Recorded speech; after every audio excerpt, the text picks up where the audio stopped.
우리는 계속해서 주의 산에 오르라 시리즈 말씀을 함께 살펴보고 있습니다. 오늘은 5번째 미스바로 올라가라 라는 제목으로 여러분들과 함께 은혜를 나누고자 합니다. 저는 예전에 전도사 시절에 충남 아산에 있는 시골교회에서 사역을 한 적이 있어요. 그곳은 삽교천 방조제 옆에 큰 평야 지역에 있는 교회였는데요. 평야 지역에 언덕이 하나 있고 그 언덕 위에 교회가 있었기 때문에 그 일대에서 가장 높은 곳이 교회였어요. 그래서 이 평야에서 가장 높은 지역에 또 거기에서도 가장 높은 교회 꼭대기에 올라가면 그 주변의 땅들이 다 보이는 그런 교회였거든요. 근데 겨울이 끝나갈 무렵, 이제 봄이 막 시작될 그 무렵에 교회에서 부흥회를 하는 거예요. 그래서 그때 사역자가 전도사가 저 하나밖에 없었기 때문에 목사님께서 뭐라고 말씀하셨냐면 이제 부흥회도 있고 그러니까 미리 프랜카드를 달아라, 현수막을 달아라. 그래서 제가 이제 부흥회 현수막을 달러 꼭대기에 올라갔어요. 그러니까 그 높은 교회 종탑 꼭대기에 올라가서 그거를 혼자 달려고 하니까 쉽지 않더라고요. 더군다나 거기가 평야지대에 거기가 제일 높은 곳이니까 교회의 모든 바람이 다 부딪혀요. 그래서 바람이 많이 부는데, 바닷가 지역이고 바람이 많이 부는데 그 바람을 이기고 현수막을 다는 게 쉬웠을까요? 어려웠을까요? 굉장히 어려웠어요.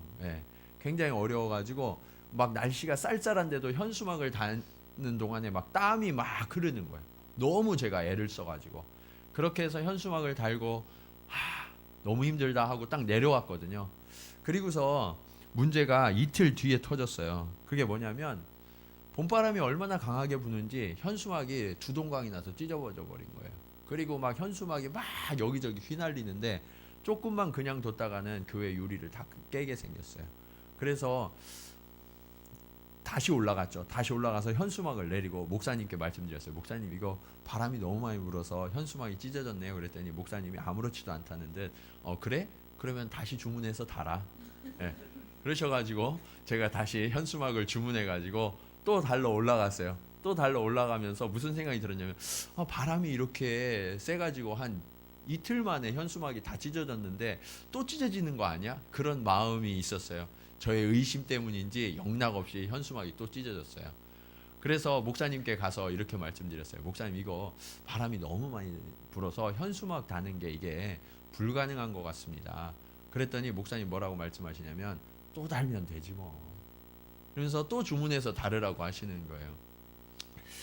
그 높은 데에 올라가가지고 다는 것도 힘든데 이거를 한두 번도 아니고 계속 해야 되니까, 그리고 앞으로도 몇 번을 더 해야 될지 모르겠으니까 이게 마음이 슬슬 불편한 거예요. 그래가지고 창고에 들어가서 연장을 꺼내면서 제가 이렇게 추정을 했어요. 이놈의 바람은 왜 이렇게 부는 거야. 그렇게 딱 추정을 하는데 밖에서 무슨 소리가 나는 거예요. 그래서 뜨끔해가지고 혹시 목사님이 들으셨을까봐 뜨끔해가지고 밖에 이렇게 딱 나갔더니 목사님은 아니고 저희 교회 수석 장로님이셨어요.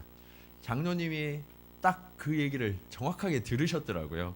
그런데 너무나 이 장로님이 점잖게 저에게 한마디 해주신 게 저의 평생에 남을 귀한 교훈이 되었어요. 장로님이 뭐라고 말씀하시냐면, 전사님, 바람 때문에 힘드시죠?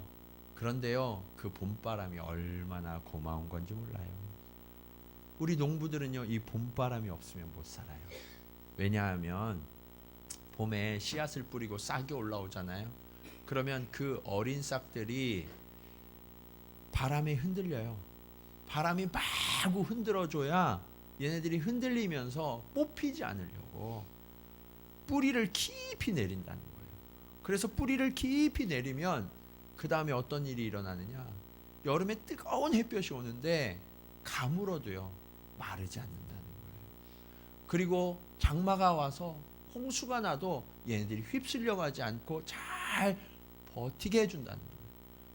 가을이 되면 이들이 풍성한 열매를 맺게 되는데 그 가을의 열매를 거두도록 도와주는 가장 큰 공을 세운 그 대상이 바로 봄바람이에요 라고 이야기하는 거예요.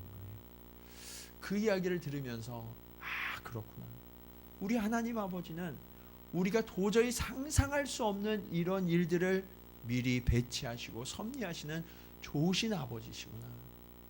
우리에게 바람이 불어오면 그 바람이 나를 흔든다고, 너무 힘들다고 그렇게 불평했는데 이것 때문에 내가 흔들리지 않을 만큼 깊이 견고한 뿌리를 내릴 수 있구나.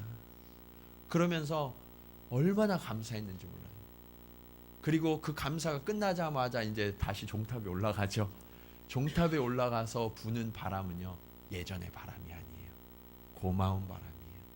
그리고 이 바람이 나를 흔들지만 이 바람 때문에 나도 인생에 깊이 뿌리를 내리고 하나님이 축복하시는 그 열매들을 맺게 되겠구나 하는 감사를 깨닫는 지혜를 그 봄바람과 장로님으로 인하여서 얻은 경험이 있어요. 저는 이것을 평생 동안 간직하면서 힘들고 어려울 때마다 나를 뿌리 내리게 해주는 고마운 바람, 그렇게 생각하지 않을 수가 없게 됐죠. 오늘 본문에도 보면 우리가 하나님 앞에 깊이 뿌리 내리려고 할 때 불어오는 바람이 닥치고 있어요. 하나님 앞에 예배하는데 대적들이 닥쳐오죠.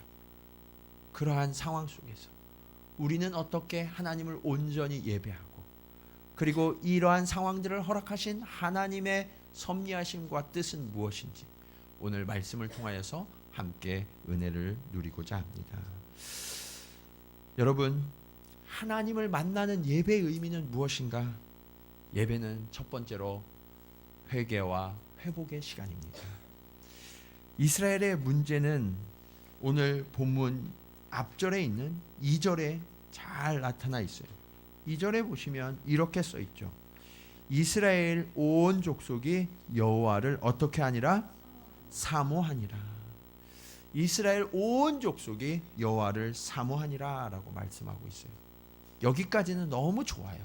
여기까지는 너무 좋은데 그 다음 3절에 보시면 사무엘이 이스라엘 백성들을 다 불러 모아서 뭐라고 말씀하시냐면, 너희가 만일 전심으로 여호와께 돌아오려거든 이방신들과 아스타롯을 너희 중에서 제거하고 너희 마음을 여호와께로 향하여 그만을 섬기라 라고 말씀하고 있어요.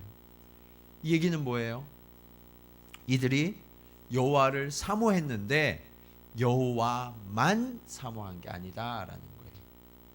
여호와만 사모한 게 아니라 여호와도 사모하고 다른 신들도 사모하고 여호와도 의지했지만 다른 것들도 의지했더라라는 거죠. 이것이 이스라엘 백성이 가진 심각한 문제였어요. 하나님께서는요, 우리에게 어떻게 요구하시냐면 전심으로 돌아오라라고 말씀하죠.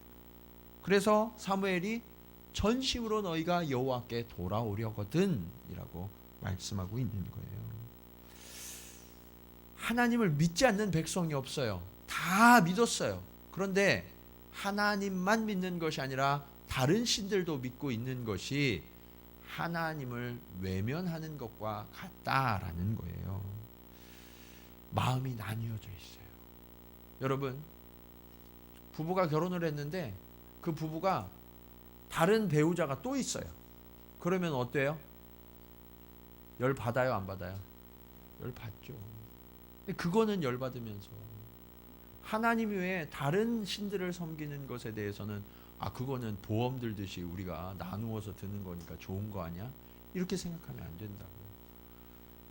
이때는 하나님 믿고 저 때는 부처님 부르고 저 때는 알라 부르고 이렇게 부르면서 우리가 하나님을 믿는다고 하면 그것은 영적인 간음과 같다라는 거예요. 근데 이러한 삶을 사는 인물들이 지금도 많고요. 예전에도 많았어요. 성경의 대표적인 인물들 두 사람만 예를 들면 첫 번째는 가인이에요. 가인은 하나님 앞에 제사를 드렸죠. 누구에게 드렸어요? 하나님께 드렸어요. 그런데 하나님이 받으셨어요? 안 받으셨어요? 안 받으셨어요. 왜 안 받으셨는지는 성경에 나와 있지 않아요. 그러나 그 다음을 보면 금방 알 수 있어요. 내 재물은 안 받으셨는데 동생의 재물을 받으니까 가인이 어떻게 해요? 너무너무 화가 나서 동생을 죽여버리죠. 그것은 무엇이냐면 자신의 욕망을 위해서 하나님 앞에 제사했다는 거예요. 하나님이 기뻐하시고 순전하게 하나님을 예배한 것이 아니라 나의 욕망을 위해서 하나님이 일해 주시고 내가 예배 드렸으니까 하나님이 당연히 축복해 주셔야 된다는 거예요. 여러분도 그러실 때 있죠?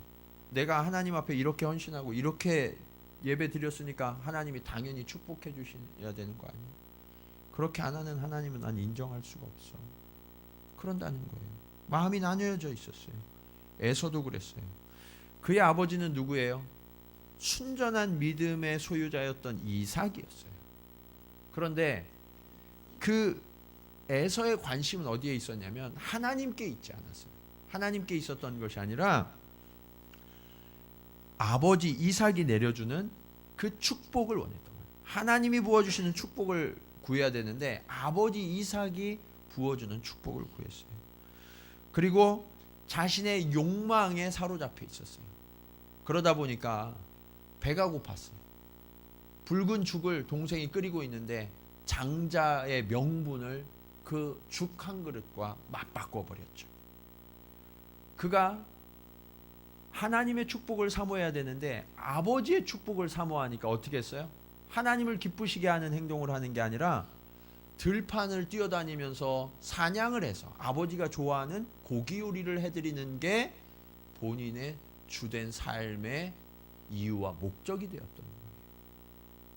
여러분, 그렇게 하니까 어떻게 됐어요? 육체에 속해서 그들은 장자였지만 장자의 축복을 받지 못하게 되었어요. 동생들에게 빼앗기고 말았죠. 오늘 본문의 이스라엘을 보면 지난주에 우리가 어디 올라갔었어요, 여러분? 기억나세요? 네, 호렙산. 호렙에 올라가서 하나님의 백성으로서의 언약을 받았죠. 그리고 하나님의 소유요, 하나님의 제사장 나라가 된다는 약속을 받았어요. 그런데 오늘 본문의 이스라엘을 보면 하나님의 소유, 하나님의 제사장 나라가 아니라 하나님도 섬기고 우상도 섬기는 나라로 전락해버리고 말았던 거예요. 왜 그래요? 거기에 가니까 우리보다 문명이 훨씬 발전한 거예요. 그래서 그들이 부러운 거예요. 어떻게 해서 그런 발전을 이루었어요? 그러니까 바알신이 해줬다고, 아스다롯이 해줬다고 그러는 거예요. 그러니까 우리 하나님은 우리한테 해준 게 그 양과 소와 그 젖 짜는 거 그거밖에 없는데 여기에서 이런 풍성한 것을 누리게 해주는 또 다른 신이 있었네. 그래서 그냥 동화되어 버리고 말았던 거예요. 타락했어요. 영적으로 타락했어요. 그래서 오늘 사무엘은 이스라엘을 미스바로 올라오라라고 명령하죠. 그리고 전심으로 돌아올 것을 촉구하고 있어요. 3절 하반절을 보시면 이렇게 말씀하고 있죠. 너희가 전심으로 여호와께 돌아오려거든 이방 신들과 아스타롯을 너희 중에서 제거하고 너희 마음을 여호와께로 향하여 그만을 섬기라.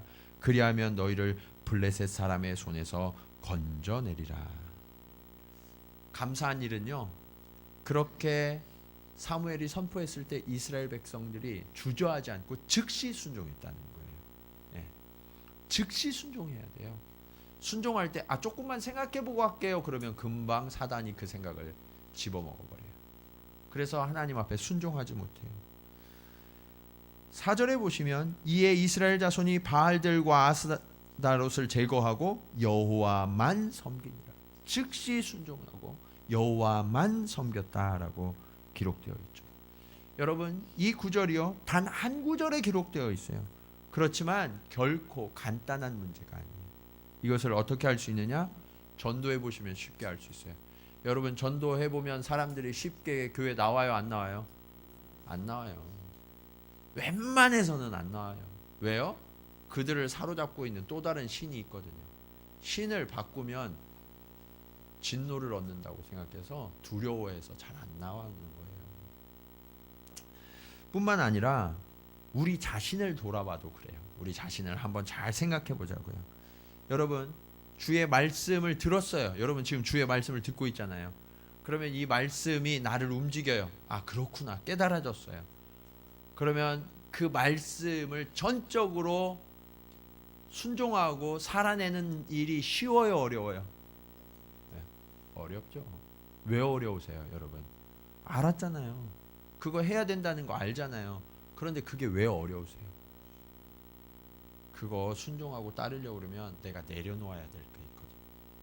내가 포기해야 될 거 있거든. 세상의 즐거움과 내가 바라는 것들, 그런 것들을 내려놓아야 주님의 길을 따를 수 있다고 생각되거든요. 두 개를 재보는 거예요. 우선 내 손에 있는 이 즐거움이 더 커 보이는 거죠. 그래서 주님 앞에 온전히 헌신하는 것이 어려워요. 그러면서 우리 주변에 보면 온전히 헌신하는 분들이 가끔 있거든요. 아주 가끔. 예. 그런 분들을 보면 어때요, 여러분? 예, 좋아요, 안 좋아요? 예. 좋아야 되는데 대부분은 안 좋아해요. 예. 좋을 것 같은데 사실은 대부분 안 좋아해요. 어떤 마음이 드냐면, 그래, 저만 잘났어. 예. 우리가 실제로 그래요. 나는 못하는데 상대가 잘하면 그렇게 해서라도 좀 좋아야 되는데, 그래, 저만 잘났지. 그러면서 우리가 그들에 대해서 잘 표현하는 단어가 있어요. 그게 뭐냐? 광신도. 여러분 주변에 혹시 믿지 않는 분들이 여러분 믿는 모습을 보고서 그렇게 표현하시는 분들 계세요? 내가 좀 열심히 내고, 내가 헌신하고, 내 삶을 드리고, 그러면 주변에서 항상 뭐라 그러냐면, 그렇게까지는 안 해도 되잖아. 적당히 믿어. 그렇게 하면 광신도 같아. 그러면 어때요? 우리 마음이 위축돼서 정말 그런가? 그런데요, 여러분, 그런 말 하는 사람들은요, 지금만 있는 게 아니라 옛날부터 있었다고 그래요. 그 말을 제일 많이 들었던 사람이 누군 줄 아세요? 사도 바울이었어요. 바울은요, 가는 데마다 네가 많은 지식 때문에 너 미쳤어 라는 이야기를 너무 많이 들었어요. 그래서 나중에는 고린도후서 5장 13절을 보면 뭐라고 이야기하냐면, 만일 우리가 미쳤어도 하나님을 위한 것이요 라고 고백해요. 여러분, 미치려면 제대로 미쳐야 돼요. 예. 주님을 믿으려면 미쳐야 된다는 거예요. 예. 적당히 믿는 믿음은 없어요. 둘 중에 하나예요. 주님께 미치든지 세상에 미치든지. 여러분은 어디에 미치신 분들입니까? 예. 주님께 미치시기 바랍니다. 예. 주님만 바라봐야 돼요. 여러분, 사단이 제일 좋아하는 전략이 뭔지 아세요? 사단은요, 우리에게 결단코 예수를 믿지 말라고 말하지 않아요. 사단은 뭐라고 말하냐면, 하나님을 믿되 다른 신과 함께 믿으라고 이야기해요. 여러 신을 믿으니까 보장되고 훨씬 좋다고 이야기하죠. 거기에만 길이 있는 게 아니라고 이야기해요. 또 뭐라고 이야기하냐면, 믿는 건 좋은데 적당히 믿어. 이미 구원 받았으면 됐지, 뭐 그렇게까지. 천국 가는 티켓은 따놨잖아. 그럼 된 거 아니야? 그러면서 적당히 믿으라고 이야기해요. 이것이 오늘 본문의 이스라엘의 상태였어요. 그들에게 사무엘은 뭐라고 이야기하냐면, 하나님만 섬기라 라고 말씀하고 있죠. 여러분, 진정한 예배는 어떤 시간이냐면, 하나님만이 나의 신임을 고백하는 시간이에요. 그래서 내가 하나님의 백성됨이 즐겁고 하나님의 자녀됨이 즐거움을 누리는 시간, 그 시간이 진정한 예배 시간이에요. 오늘 이 자리에 주님은 저와 여러분을 향하여 초청하십니다. 사랑하는 나의 백성, 나의 자녀가 되어달라고. 여러분, 그 주님의 부르심에 응답하여서 주님의 백성, 주님의 자녀가 되는 은혜를 누리시기를 주님의 이름으로 간절히 축원합니다. 우리가 예배를 드릴 때 어떤 일이 일어날까요? 두 번째, 예배는 도전입니다. 사실 진정으로 하나님을 예배하다 보면요, 때때로 위협이 닥쳐오고 위기가 발생해요. 목사님 무슨 얘기예요? 하나님 앞에 예배드리면 하나님이 축복해 주시고 은혜를 부어 주셔야지 위협과 위기가 온다니요. 오늘 7절 말씀을 한번 볼게요. 7절 말씀 우리 같이 한번 읽어볼까요? 자, 시작. 아멘. 자, 여기에 보면 이스라엘 백성들이 지금 미스바에 모였다 하는 소식을 듣고 누가 올라왔어요? 블레셋 사람들이 뭐 하러 올라왔어요? 네, 치러 왔어요. 같이 예배하러 온 게 아니라 치러 왔다고. 하나님 앞에 예배드리러 왔는데 치러 왔대요. 반면에 이스라엘 사람들의 반응은 어땠어요? 블레셋이 치러 올라온다고 그러니까 어떤 마음이 들었어요? 두려워했다라는 거예요. 이게 문제예요. 이게 여러분, 이스라엘은 어떤 사람들이에요? 하나님의 택하신 민족이고 나라잖아요. 그 나라가 세상 나라를 대표하는 블레셋이 올라온다고 그래서 두려워 떨고 있는 거예요. 여러분, 이게 무언가 문제가 되고 있다고 생각하지 않으세요? 하나님의 백성이요, 세상을 두려워해요. 그런데 현실적인 상황을 대충만 따져봐도요, 두려워하는 게 당연해요. 왜냐하면 블레셋은요, 강한 훈련을 받은 정예 군대였어요. 뿐만 아니라 블레셋이 가진 무기는 당대 최신 무기였던 철기 무기를 가지고 있었어요. 반면에 지금 이스라엘 백성들은 미스바에 왜 모였어요? 뭐 하려고? 예배드리러 모였단 말이에요. 그러면 이 사람들은 군인이에요, 아니에요? 아니에요. 일반 그냥 백성이란 말이에요. 훈련이 돼 있을까요, 안 돼 있을까요? 안 돼 있죠. 무기는요? 있어요, 없어요? 없어요. 싸움이 돼요, 안 돼요? 안 돼요. 당연히 두려워할 수밖에 없는 그런 상황이에요. 현실적으로, 이성적으로 생각하면 상대가 되지 않는 싸움이 지금 벌어지고 있는 거예요. 그런데 여러분, 우리의 마음 가운데 이런 마음이 들 때가 있어요. 아니, 내가 하나님을 방탕하게 떠나서 마음대로 살 때 하나님이 채찍을 드시고 징계하시면 그럴 만한 이유가 있으시니까 이해가 돼요. 그런데 지금은 어떤 때예요?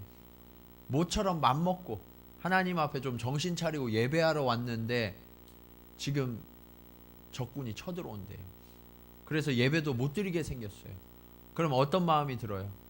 네. 하나님 왜 그러세요 도대체? 저한테 왜 그러시는 거예요? 네.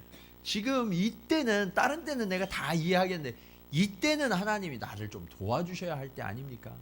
그래야 예배가 복이 되고 하나님 앞에 엎드리는 것이 축복이 됨을 우리가 알고 따라갈 거 아니에요. 이것이 저와 여러분의 마음 아니에요? 우리가 그럴 때가 많다고요. 그렇다면 하나님은 왜 지금 이 시점에서 도와주시기는커녕 위기와 환난을 허락하시는 걸까요? 사실 이것을 알려고 그러면 우리의 시선을 조금 활짝 열어봐야 돼요. 예, 눈을 또렷이 이렇게 뜨세요. 예, 눈을 또렷이 뜨는데 눈만 또렷이 뜨지 마시고 영적인 시야를 이제 열어주세요. 영적인 시야를 여러분들이 열고 한번 생각해 보세요. 여러분, 이스라엘이요, 지금부터 하나님만 섬기고 하나님만 예배하려고 하니까 사단은 싫어할까요, 좋아할까요? 싫어하죠. 당연히 싫어하죠. 우리는요, 현실 세계만 사는 것이 아니라 영적인 세계에 함께 살아가고 있다는 것을 잊지 말아야 돼요. 그래서 우리가 하나님 앞에 온전히 돌이켜서 하나님을 예배하려고 그러면 사단이 싫어하고 방해하는 일들이 반드시 나타나게 되어 있어요. 그래서 우리가 정신 차리고 하나님 앞에 예배드리고 정말 하나님 앞에 돌아오려고 그러면 사단이 우리를 힘들게 하고 실망하게 하고 낙심시키는 일들을 끊임없이 벌어지게 하는 거예요. 우리도 이런 경험을 자주 하거든요. 여러분, 이제 2019년도가 시작되고 한 달이 이제 지나가고 있어요. 여러분은 어떠세요? 2019년도 하나님 앞에 기도하고 결단했던 것들을 어떻게 잘 지키고 계세요? 아멘이 안 나오시네. 네. 혹시 여러분들 한 달도 안 돼갖고 다 포기하신 거 아니에요? 네. 우리가 하나님 앞에 결단하고 잘 해보려고 했는데 잘 돼요, 안 돼요? 잘 안 돼요. 잘 안 돼요. 자, 그런데 왜 그런 일이 잘 안 되도록 하나님이 위기를 허락하시느냐? 우리의 지금의 믿음의 상태를 눈 똑바로 뜨고 쳐다보라는 얘기예요. 예. 본인들은 믿음이 괜찮은 줄 알거든요. 아, 나 좀 이 정도면 성숙한 것 같아. 지난번보다는 조금 많이 올라온 것 같아. 이런 마음들을 우리가 갖죠. 그런데 평상시에는 그게 표시가 안 나요. 위기가 닥치고 위험이 닥치면 우리가 어떤 선택을 하는지가 드러나죠. 그때 믿음의 실체가 나타나는 거예요. 내가 지금 하나님만 섬기기로, 하나님만 예배하기로 고백하고 결단했는데 하나님 지금 그러시는 거예요. 그래? 너 그 말 진짜야? 어디 한번 보자. 블레셋이 강한 군대를 이끌고 쳐들어왔을 때 그들이 그때에도 하나님만 의지하고 하나님 앞에 예배하는지, 그것을 하나님이 보고 싶어 하시는 거예요. 이것보다 앞선 전쟁에서 우리는 교훈을 하나 배울 수 있어요. 그게 뭐냐면 여호수아가 가나안 땅을 정복한다. 요단강을 건너서 만났던 첫 성이 어디예요? 여리고성이죠. 여리고성은요 아주 견고하고 높고 강한 성이었어요. 그런데 이스라엘 백성들이 온다는 소식을 들으니까요, 여리고의 거민들이 어떻게 했어요? 다 두려워서 숨어 있었어요. 얼마나 열심히 숨어 있었던지 매일같이 성을 돌았잖아요. 성을 매일같이 도는데 그때 막 창 던지고 화살 쏘고 그렇게 하면은 이스라엘에 강력한 타격을 줄 수 있는데, 그런 사람이 있었어요, 없었어요? 아무도 그렇게 하지 않았어요. 다 두려워서 떨고 숨어 있었다고요. 여러분, 이것이 이스라엘의 본 모습이에요. 하나님의 백성들의 진짜 모습은요, 아무리 크고 강하고 견고한 성이 있어도요, 하나님이 나와 함께 하시니까 두려워하지 않고 진군하는 모습이 되어야 된다고요.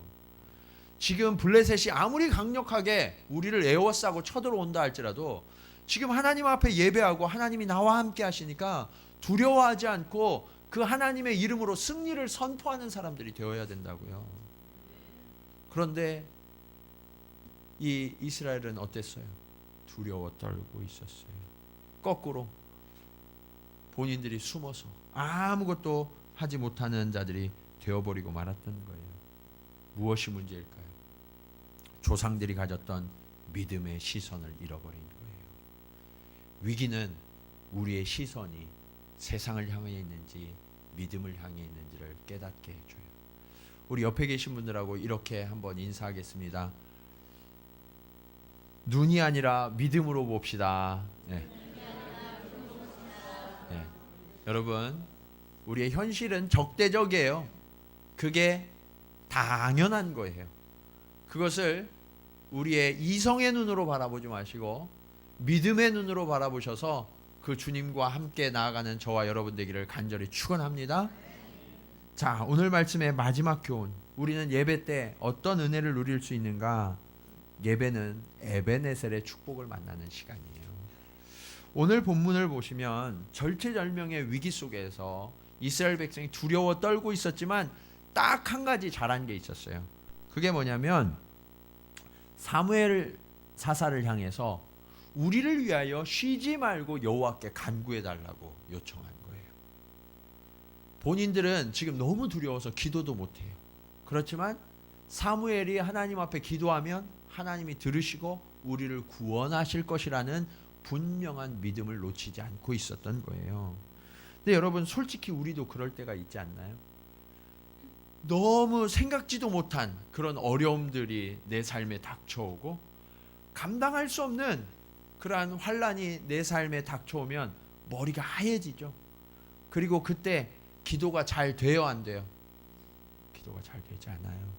그때 정말 기도가 잘 되지 않고 한숨만 털썩 주저앉아서 울고만 있을 뿐 기도가 잘 되지 않아요. 그런데요, 여러분, 바로 이때 우리 옆에 기도하는 동역자들이 있다면 우리는 살 수 있어요. 우리 교회가 기도하는 교회가 된다면 우리는 살 수 있는 거예요. 나는 너무나 낙심하여서 절망하고 있지만 나를 위해서 기도해 주는 자가 있으면 그의 기도를 하나님이 들으시고 구원해 주시거든요. 사무엘의 때는요, 이런 일들이 당연했어요. 모세 때도 그랬지만 하나님 앞에 일반 백성이 나가서 간구하는 것은 불가능했거든요. 영적 지도자만 나아갈 수 있었어요. 그런데 신약에서도 보면요, 문제를 가진 사람이 주님 앞에 직접 나오지 못하는 경우들이 있었어요. 몸이 아파서 걷지 못한다거나. 그런데 그때 부모들이 나온다거나 친구들이 나와서 또는 주인이 주님께 와서 그를 고쳐달라고, 이 문제를 해결해 달라고 그렇게 요청하면 주님이 해결해 주셨어요, 안 해주셨어요? 해주셨어요. 나는 못하는데 내 주변의 사람들의 믿음으로 구원을 얻고 회복을 누리는 일들이 성경에는 곳곳마다 기록되어 있거든요. 그러면 여러분, 제가 하나 질문 드릴게요. 여러분, 지금 여러분 주변에는 기도의 동역자가 있으십니까? 여러분이 정말 너무나도 낙심해서 아무것도 할 수 없다고 탄식하고 있는 그때에 여러분을 위해서 같이 울어주면서 하나님께 손을 들어 기도해 줄 그런 기도의 동역자가 있느냐 말씀이에요. 여러분, 이런 동역자가 우리 가운데 있어야 돼요. 아직까지 없으면요, 하나님 앞에 간구하세요. 이런 동역자를 붙여달라고. 그리고 내가 그런 동역자가 되게 해달라고 기도하세요. 그래서 우리 교회가 올 한 해는 기도의 동역이 활발하게 일어나는 그러한 교회가 되기를 간절히 축원합니다. 자, 그런데 또 기도의 동역자가 없다고 그래가지고 얼굴빛이 하얘지는 그런 분들이 또 계신 것 같아요. 그런 분들 낙심하지 마세요. 우리에게는요, 최고의 기도의 동역자가 계세요. 그분이 누구시냐? 예수님이세요. 예수님은 지금 하늘의 보좌에 앉아 계시는데 하나님 우편에서 우리를 위하여 친히 간구하시느니라 라고 말씀하고 있어요. 하나님 바로 옆에서요, 우리가 기도하면 바로 귀에다 대고 주님이 하나님께 전달해 주신다는 거예요. 그럼 하나님이 못 들을 일이 없으시죠. 하나님이 들으시면요, 그리고 주님이 마음을 담아서 중보해 주시면 우리는 반드시 구원을 얻게 되어 있어요. 여러분, 우리가 너무 힘들 때는 어때요? 억울해서 말문이 막혀서 눈물만 흐르고 그리고 소리 없이 탄식할 때, 그때 여러분 안에 성령께서 계시거든요. 그 성령께서 말할 수 없는 탄식으로 우리를 위하여 간구해 주신다라고 말씀하고 있어요. 기도의 언어가 나오지 않는 거예요. 그런데 그 탄식을 성령은 아시고 하나님께 고하셔서 하나님의 응답이 우리의 삶에 이루어지도록 역사해 주시는 분, 그분이 여러분 안에 계시는 성령님이세요. 이 성령님이 우리 안에 거하신다는 것이 얼마나 놀라운 축복이에요. 저와 여러분은 그 축복을 이미 누리고 계심을 믿으시기 바랍니다. 네. 자, 주님이 기도를 들으시는데 그 기도를 들어주시면 우리 삶엔 어떤 일이 일어날까요? 오늘 본문 9절 10절을 보시면 하나님이 그 사무엘의 기도를 들으세요. 그래서 번제가 다 끝나기도 전에 하나님이 블레셋에 우레를 내리셔서 그들이 혼비백산에서 도망가게 해요. 이스라엘 백성들은요, 그 전에는 이 블레셋이 온다는 소식만 듣고 너무나 두려워 떨었거든요. 근데 지금은 오히려 이삭 줍듯 블레셋을 쫓아내는 그러한 역사가 나타나고 있는 거예요. 그리고 그렇게 승리하게 하신 하나님의 이름을 사무엘이 부르죠. 그 하나님의 이름이 뭐예요? 에베네셀이에요. 에베네셀. 에베네셀은 도움의 돌이라는 뜻이에요. 하나님이 여기까지 우리를 도우셨다라는 의미예요. 여러분, 여러분의 삶을 한번 생각해 보세요. 여러분은 지금까지 어떻게 이 자리에 앉아 있게 되셨나요? 에베네셀의 하나님, 하나님께서 지금까지 여러분을 도우시고 여러분을 위하여 일하셨기 때문임을 믿으십니까? 그 하나님은요, 에베네셀의 하나님 되셔서 우리를 날마다 지키시고 우리를 도와주시는 하나님이세요. 그런데요, 이 에베네셀의 하나님은요, 여기까지만 일하시는 분이 아니라는 거예요. 오늘 본문 13절 14절 말씀, 우리 마지막 두 절 한번 같이 읽도록 하겠습니다. 여러분, 에베네셀의 하나님은요, 어떤 하나님이시냐면 사무엘이 사는 날 동안에 평화를 내려주신 하나님이세요. 이때만 구원해 주시고 끝난 게 아니라 우리가 사는 날 동안에 늘 평안이 거하도록 지켜주시는 하나님, 그 하나님이 에베네셀의 하나님이에요. 여러분, 그 에베네셀의 하나님을 만나고 싶지 않으세요? 오늘 그 하나님이 여러분에게 함께하고 계세요. 그분을 전적으로 전심으로 예배하고 의지하시기 바랍니다. 자, 그리고 그 하나님이요, 이전에 빼앗겼던 모든 성읍들을 다 회복시켜 주셨다라고 말씀하고 있어요. 여러분, 억울한 일 있으세요? 빼앗긴 것 있으세요? 놓친 것 있으세요? 하나님을 전심으로 예배하고 에베네셀의 하나님을 만나는 순간 그 모든 것들이 회복됨을 믿으시기 바랍니다. 하나님은 그렇게 우리에게 에베네셀의 하나님 되셔서 우리를 지켜주신다라고 약속하고 계세요. 도움의 돌 되신다라고 약속하고 계세요. 이 도움의 돌 되신 하나님께서 신약 이후로 변하셔서 어떻게 우리와 함께 하시느냐? 모퉁이 돌이 되셨어요. 예수 그리스도는 교회의 모퉁이 돌이 되십니다. 모퉁이 돌은 어떤 거냐면 건물이 지어질 때 기준을 잡는 거예요. 우리가 주 안에서 함께 지어져 가느니라 라고 말씀하고 있는데, 이 모퉁이 돌이 자리를 어떻게 잡고 거기에 기준 삼아 지어지느냐에 따라서 건물의 모양이 완전히 달라져요. 여러분, 우리의 기준은 세상에 다른 것이 될 수 없어요.